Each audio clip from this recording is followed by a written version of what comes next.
குட்டிமா தமிழ் டிவி நேயர்களுக்கு வணக்கம். நான் தான் உங்க மணிகண்டன். தொடர்ந்து குட்டிமா தமிழ் டிவி சேனலுக்கு நீங்க நல்ல ஆதரவு கொடுத்துக்கிட்டு இருக்கீங்க. அதுக்கு இந்த நேரத்துல ஒரு மிகப்பெரிய நன்றியை தெரிவிச்சுக்கிறேன். இன்னைக்கு குட்டிமா தமிழ் டிவி சேனல்ல பார்க்க போற படம், திரை விமர்சனத்துல பார்க்க போற படம் சொர்க்க வாசல். இது பாத்தீங்கன்னா ஒரு தமிழ் திரைப்படம். தமிழ் திரைப்படத்திற்கு டைட்டில் வச்ச இயக்குனர், தயாரிப்பாளர்களுக்கு இந்த நேரத்துல வாழ்த்துக்களை தெரிவிச்சுக்கிறோம். திரை விமர்சனத்துக்கு போறதுக்கு முன்னாடி குட்டிமா தமிழ் டிவி சேனலை சப்ஸ்கிரைப் பண்ணாதவங்களா இருந்தா ஒரு தடவை பண்ணுங்க. பண்ணவங்க பெல் பட்டனையும் சேர்த்து அழுத்துங்க. அப்படி நீங்க பெல் பட்டன் அழுத்தினாதான் நாங்க வீடியோ அப்லோட் பண்ண உடனே உங்களுக்கு நோட்டிபிகேஷன்ல காமிக்கும். நீங்களும் அந்த வீடியோவை பார்த்து என்ஜாய் பண்ணலாம். உங்க நண்பர்கள், உறவினர்கள்கிட்டையும் குட்டிமா தமிழ் டிவி சேனலை பத்தி சொல்லி, இந்த சேனலை பத்தி சொல்லி சப்ஸ்கிரைப் பண்ண வைங்க, லைக் பண்ண வைங்க, கமெண்ட் பண்ண வைங்க. வீடியோ பிடிச்சிருந்தா ஷேர் பண்ண சொல்லி சொல்லுங்க. இப்ப திரை விமர்சனத்துக்கு போகலாம். படத்தோட டைட்டில் பாத்தீங்கன்னா சொர்க்க வாசல். இந்த டைட்டில கேட்டவுடனே ஆடியன்ஸ் ஆகிய நீங்க பாத்தீங்கன்னா இது ஒரு பக்தி படம், ஒரு தெய்வம் சம்பந்தப்பட்டோம் அப்படின்னு சொல்லி நினைச்சிடக்கூடாது. கதை முழுக்க முழுக்க பாத்தீங்கன்னா மத்திய சிறைச்சாலை, பழைய மத்திய சிறைச்சாலை சென்னை, அங்கதான் இந்த கதை நடக்குது. இந்த படத்தோட கேஸ்ட் அண்ட் குருவை பார்த்துடலாம். ஆர்ஜே பாலாஜி, செல்வராகவன், நட்டி நட்ராஜ், கருணாஸ் மற்றும் பல முன்னணி நட்சத்திரங்கள், கதாநாயகி சானியா ஐயப்பன் உட்பட பல முன்னணி நட்சத்திரங்கள் இந்த படத்துல நடிச்சிருக்காங்க. இந்த படத்தோட கதை எப்படி ஆரம்பிக்குதுன்னு கேட்டீங்கன்னா, படத்தோட இயக்குனர் புதுமுக இயக்குனர் அஸ்வின் சித்தார்த். படத்தோட ரைட்டர்ஸ் பாத்தீங்கன்னா தமிழ் பிரபா, அஸ்வின் ரவிச்சந்திரன், அஸ்வின் சித்தார்த், 3 பேர் சேர்ந்து இந்த படத்துக்கு கதை திரைக்கதையை எழுதியிருக்கிறாங்க, ரைட்டர்ஸ். இப்ப இந்த படம் பாத்தீங்கன்னா எப்படி கதை ஆரம்பிக்குதுன்னு கேட்டீங்கன்னா, மத்திய சிறைச்சாலை சென்னையில பாத்தீங்கன்னா அந்த சிறைச்சாலையில பாத்தீங்கன்னா ஒரு கலவரம் ஒண்ணு நடக்குது. படத்தோட ஓப்பனிங் சீனே பாத்தீங்கன்னா கலவரம் ஒண்ணு நடக்குது. அந்த கலவரத்துல என்ன மாதிரியான விஷயங்கள் அங்க நடந்தது, இதை விசாரணை பண்றதுக்காக நட்டி நட்ராஜ் வராரு. போலீஸ் அதிகாரியான கருணாஸ் கிட்ட விசாரிக்கிறாரு. அங்கிருந்து ஒரு குற்றவாளியான ஆர்ஜே பாலாஜி அவர்கிட்ட விசாரிக்கிறாரு.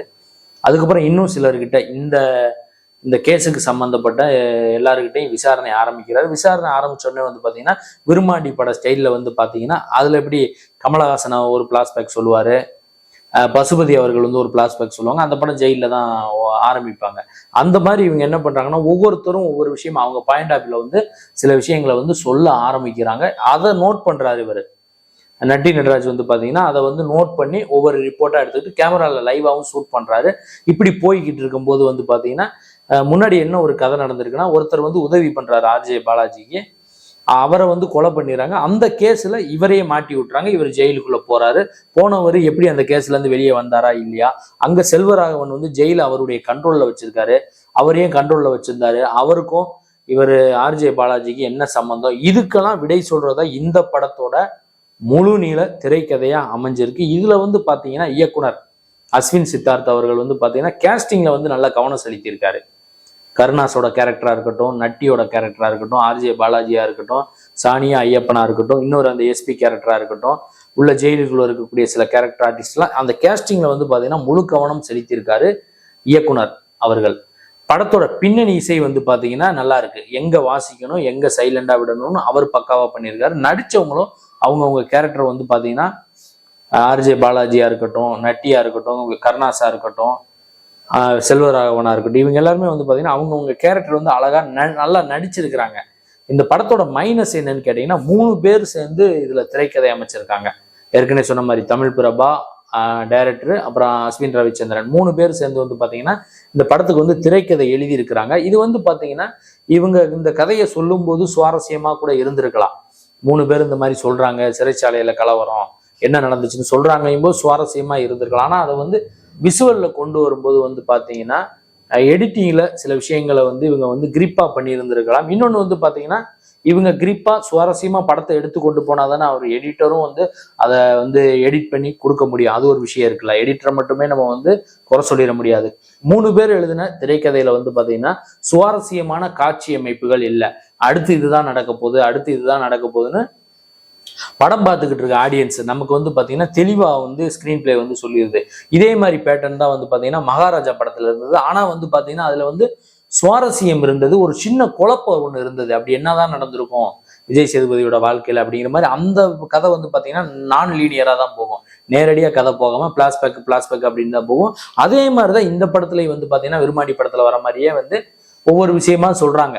ஜெயிலுக்குள்ள இப்படி நடந்துச்சு, இப்படி ஆஸ்பத்திரிக்கு கூட்டு போனோம், அவங்க இப்படி வந்தாங்க, கலவரமாச்சு, கண்ட்ரோல் பண்ண போனோம்னு ஒவ்வொருத்தரும் ஒவ்வொரு பாயிண்ட் ஆஃப் வியூ சொல்றாங்க. இதே மாதிரிதான் இதுக்கு முன்னாடி ஒரு கதை ஒண்ணு வந்துச்சு பாரு, களத்தூர் கிராமம்னு சொல்லிட்டு ஒரு படம், இளையராஜா இசையில வந்து ஒரு படம் வந்துச்சு. அது இந்த மாதிரிதான் 4 பேர் ஒரே கதையை சொல்லுவாங்க. அதனாலே அந்த படம் லைட்டா போர் அடிச்சது, சரியாகவும் போல. அந்த மாதிரிதான் இந்த படத்தோட முதல் பாதியும் போர் அடிக்கிற மாதிரிதான் இருக்கு, 2ஆம் பாதியும் போர் அடிக்கிற மாதிரி தான் இருக்கு. கிளைமேக்ஸ் ட்விஸ்ட் ஒன்றும் பார்த்தீங்கன்னா பெரிய அளவில் இல்லை. இந்த படத்துக்கு எதுக்கு இயக்குனர் சொர்க்கவாசல் டைட்டில் வச்சாரு அப்படிங்கிறது வந்து கொஞ்சம் டவுட்டாக தான் இருக்கு. எதுக்கு இந்த படத்துக்கு வந்து, ஏன்னா ஜெயில் சம்பந்தப்பட்ட கதை, கைதிகள் சம்பந்தப்பட்ட கதை அப்படிங்கும்போது வேற ஒரு டைட்டில் கூட அவர் வச்சிருந்திருக்கலாம். எதுக்காக வச்சாருன்னு கடைசி வரை எனக்கு படம் பார்த்தேன், எனக்கு வந்து அது வந்து புரியல. சென்சார் போர்டில் வந்து பார்த்தீங்கன்னா இந்த படத்துக்கு வந்து பார்த்தீங்கன்னா ஏ சர்டிஃபிகேட் கொடுத்துருக்காங்க. அதாவது 18 வயசுக்கு மேற்பட்டவங்க இந்த படத்தை பார்க்கலான்னு சொல்லி சென்சார் போர்டு சர்டிஃபிகேட் கொடுத்துருக்காங்க. ஆனால் வந்து பார்த்தீங்கன்னா இந்த படம் வந்து பார்த்தீங்கன்னா நான் முன்னாடி சொன்ன மாதிரி ஃபர்ஸ்ட் ஹாப்பும் போர் அடிக்கிற மாதிரி தான் இருக்கு, செகண்ட் ஹாப்பும் போர் அடிக்கிற மாதிரி தான் இருக்கு. இது கதையா கேட்கும்போது சுவாரஸ்யமா இருந்திருக்கலாம். அப்படி கூட கதையை கேட்டு தயாரிப்பாளர் வந்து இந்த படத்தை வந்து எடுத்திருக்கலாம். ஆனா வந்து பாத்தீங்கன்னா விசுவலா பார்க்கும்போது, படமா பார்க்கும்போது வந்து பாத்தீங்கன்னா போர் அடிக்கிற மாதிரி தான் இருக்கு. எதுக்காக நான் இந்த விஷயத்த உங்களுக்கு திருப்பி படம் போர் அடிக்குதுன்னு சொல்றேன்னா, ஒரே விஷயங்கள் தான் திருப்பி அந்த வட்டத்துக்குள்ளேயே தான் இயக்குனர் சுத்துறாரு. 3 ரைட்டர்ஸ் கதையை எழுதியிருக்கிறாங்க. 3 பேருமோ சில விஷயங்களை கலந்து பேசி நான் லீனியரா தான் இந்த கதையை சொல்ல முடியும். அப்படி சொன்னாதான் ஓரளவுக்கு சுவாரஸ்யமா இருக்கு. ஏன்னா லீனியரா சொல்லும் போது கூட வந்து பாத்தீங்கன்னா கதை மிஸ் ஆகுறதுக்கு வாய்ப்பு இருக்கு. நான் லீனியர் தான் கரெக்டான பேட்டர்ன். பட் வந்து பாத்தீங்கன்னா சுவாரஸ்யப்படுத்துறதுக்கு 3 ரைட்டருமே தவறிட்டாங்கன்னு தான் நான் சொல்லுவேன்.